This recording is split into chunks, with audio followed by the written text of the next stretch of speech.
Pozdravljeni in vabljeni k poslušanju vsaj delčka izvlečka iz Dnevnika na dan 4. septembra 2009.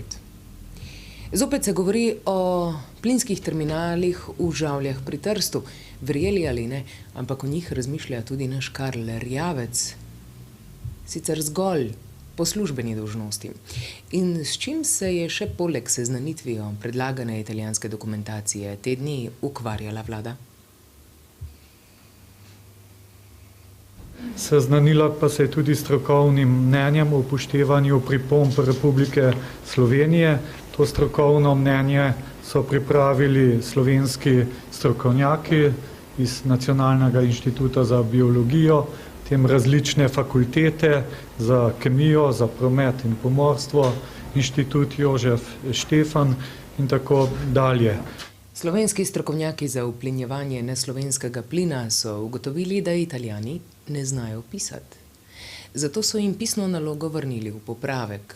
Profesor Erjavčev pa izgublja potrpljenje in je zato pisal italijanski ministrici za okolje.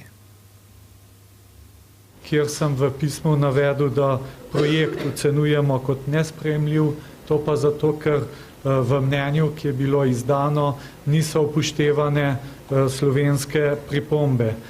In če Italijani ne bojo hoteli pojesti slovenskih špagetov, jih bomo pač prisilili. Patrije, kljub temu, da niso povsem opremljene, tanke za bencin imajo in ti so polni.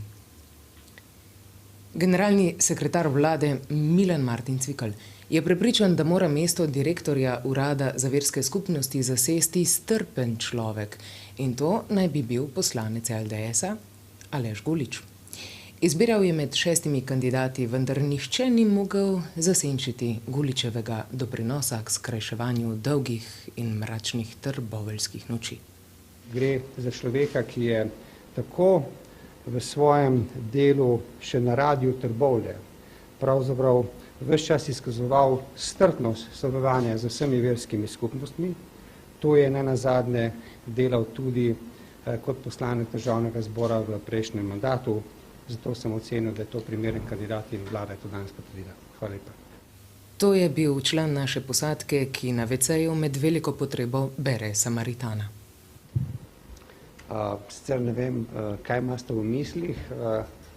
Zanimivo pa je, da bi Pahor kljub temu na mestu direktorja urada kar ohranil bivšega direktorja dr. Dranga Čeparja.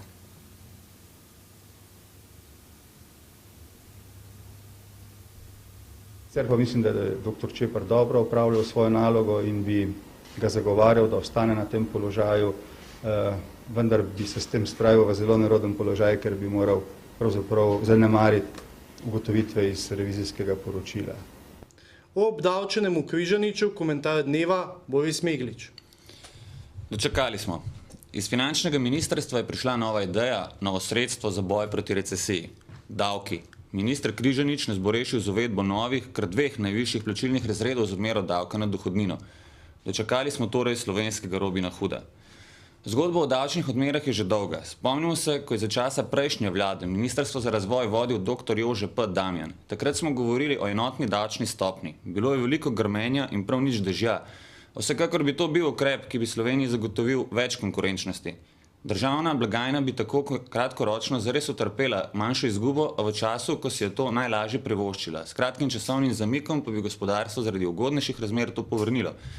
Križanič z uvedbo višjih davkov dodatno obdavčuje vse tiste, ki so plačani največ. Sliši se lepo, kaj ne?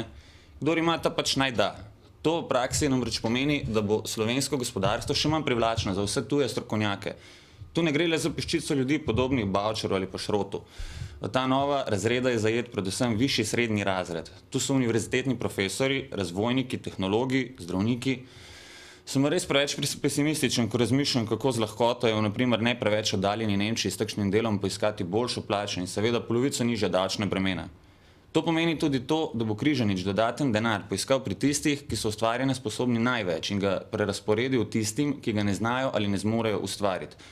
Zavedajoč se recesije naj vseeno na glas poudarim, podvomim o smotru razdeljevanja na ta način. Veliko smotrneje bi bilo sredstva investirati v razvoj in investicije in ne v tekočo porabo. Država naj za socialno varstvo državljanov skrbi dolgoročno, tako da spodbuja zaposlovanje in zagotavlja ugodno gospodarsko klimo. Za konec še nasvet. Ne dvigujemo davko zato, da bi z njimi reševali Muro, znižujemo jih, da na Mure več ne bo potrebno reševati. Slovenija, Slovenija, Slovenija. Kultura.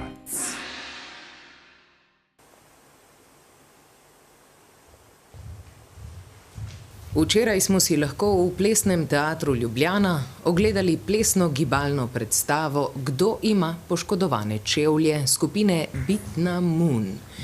Predstava je bila izbrana na razpisu Anna Lindh Foundation v sklopu iniciative Restore Trust, Rebuild Bridges. Ob 18:30 danes se začenja 28. grafični bienale, ki bo potekal do 25. oktobra. Osrednja razstava nosi naslov Matrica nestabilna realnost. Poleg nje pa bienale sestavljajo razstave nagrajenca prejšnjega bienala, spremljevalne razstave, salon knjige umetnikov, različne delavnice in predavanja.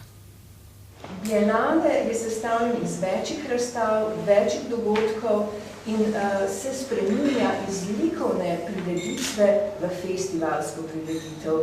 Kajti poleg razstav so tu še predavanja, animacije, zabavni program, stripovski program, program za otroke in program za ljudi, ki jih zanima kreativnost kot taka. Z doka zadolženega za rekreacijo 7 of 9. V Sloveniji smo po dolgih letih čakanja končno dočakali nov skatepark, ki je največji v Sloveniji. Na prireditvi se je zbralo veliko število ljudi, kar kaže resnično podporo tej dejavnosti. Več o tem Iztok Levac in Fogi. 7 of 9? Jablonci stara. Ja, skatepark je najbolj primeren za BMX-arje, inlinerje, se pravi rolerje in skaterje. Plan, pa cela spodbuda, pa ne vem, bojda 6 let enega brezanja okoli po občinah in po ljudeh je od ekipe Illusion. Elan je delo pa objekte, tako da vsa zahvala definitivno vsem tem in Jankoviću in mestnim občini Ljubljana, ki so pač omogočili tole. 19. septembra že pričakujemo eno večje skatersko tekmovanje, kaj več o tem pa začetek naslednjega tedna. Še vreme, 2 navtični milji stran od Piranske punte, na boji, takšni podatki, na dan 4. septembra 2009 ob 12:00. Temperatura na površini morja 26,4 stopinje Celzija. Ja, še je zakopati. Slanost na površini, prav tako na 2 metrih globine, 34,8 PSU-ja. Tole je bil izpis iz Zvezdnega dnevnika na dan 4. septembra 2009 v rubriki Vesti na vesti. Srečno.